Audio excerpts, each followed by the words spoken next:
जोधपुर मारवाड़ साम्राज्य की राजधानी था, जो अब राजस्थान का हिस्सा है। जोधपुर में पहले ब्राह्मणों ने अलग दिखने के लिए अपने घरों को नीला रंगवा लिया था और ये परंपरा आज भी बरकरार है।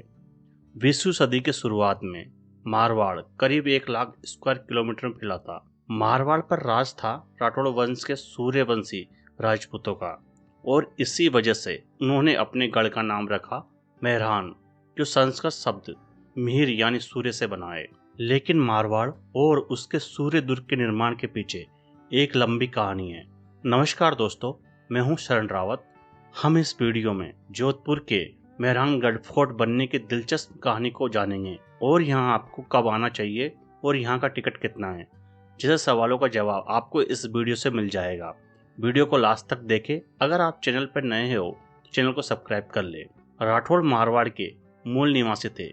वो मध्य भारत से आए थे। राव सिंह जी इस वंश के संस्थापक माने जाते हैं। वही अपने पूरे कुनबे के साथ मारवाड़ में आए थे। करीब 800 साल पहले राठौड़ रेफ्यूजी की तरह मारवाड़ पहुंचे। उन्हें अपना घर कन्नौज अफगान हमलावर मोहम्मद गोरी के हमले के बाद छोड़ना पड़ा। सन 1459 में राठौड़ राजा राव जोधा ने मेहरानगढ़ किले का निर्माण शुरू करवाया। राव जोधा को लगा कि अब अपना किला और अपनी राजधानी बनाने का समय आ गया है। उन्होंने इस इलाके में तफ्तीश शुरू की। उनकी नजर एक पहाड़ी पर पड़ी जिसका नाम भाकर चिड़िया यानी पक्षियों का पहाड़ था। इसी क्षेत्र में चिड़ियानाथ जी नामक एक साधु रहते थे।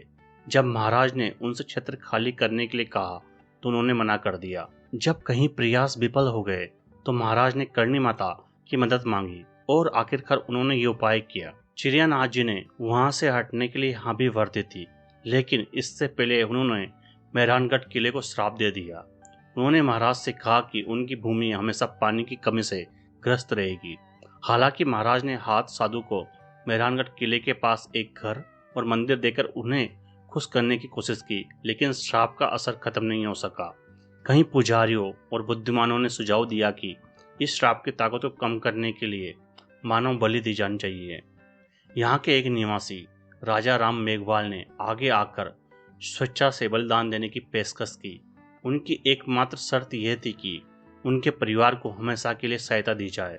इस प्रकार जोधपुर किले के निर्माण से पहले उन्हें जीवित ही दफना दिया गया और अपने वचन के अनुसार राजा राम मेघवाल के वंशजों को अभी भी राठौड़ ट्रस्ट द्वारा समर्थन दिया जाता है। यह विशाल किला 1200 एकड़ भूमि में फैला हुआ है, यानी कि 5 किलोमीटर में फैला हुआ है और इसकी दीवारें 120 फीट ऊंची है। मेहरानगढ़ किले के विशाल प्रांगणों और महलों में 7 बड़े द्वार है। किले के भीतर एक प्रकार की वास्तुकला नहीं है। आपको मुगल शैली के स्पर्श के साथ साथ मारवाड़ की छटा भी देखने को मिलेगी। इसके अलावा आप मेहरानगढ़ किले के अंदर विभिन्न महलों जैसे मोती महल, फूल महल, तख्त निवास और शीश महल को देखेंगे तो आप पाएंगे कि उनकी भव्यता बेहद अलग अलग शैलियों में चमकती है।